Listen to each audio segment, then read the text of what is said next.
পাঞ্জাবের সিরহিন্দ স্টেশনে গরিব রথ এক্সপ্রেসে আগুন। সকাল 7:30 আগুন লাগে ট্রেনের বেশ কয়েকটি বগিতে। আপাতত এখনো পর্যন্ত কোনো হতাহতের খবর নেই। অমৃতসর থেকে সহরসা যাওয়ার পথেই এই দুর্ঘটনা।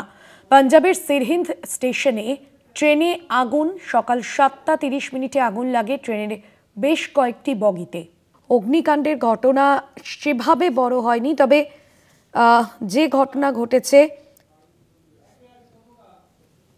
সেখানে জানা যাচ্ছে হতাহতের কোনো খবর নেই। তনুকা দাস রয়েছেন আমাদের প্রতিনিধি ফোন লাইনে। তনুকা, এখনো পর্যন্ত কি জানা যাচ্ছে, কিভাবে এই আগুন লাগলো? দেখো, পাঞ্জাবের সিরহিন্দ স্টেশনে অমৃতসর থেকে সরসরা এক্সপ্রেস আজ সকাল 7:30 নাগাদ সহরসার দিকে যাচ্ছিল এবং সকাল ঠিক 7:30 এই ট্রেনের একটি কোচে আগুন লেগে যায় এবং নিমেষের মধ্যে সেই আগুন ছড়িয়ে পড়ে বাকি কোচগুলোতে এবং ধোঁয়া দেখা যায়। ধোঁয়া দেখা মাত্রই রেল কর্মীরা যাত্রীদের নিরাপদে অন্য কোচে সরিয়ে নিয়ে যাওয়ার চেষ্টা করেন এবং দমকল দ্রুত এসে আগুন নিয়ন্ত্রণেও আনে।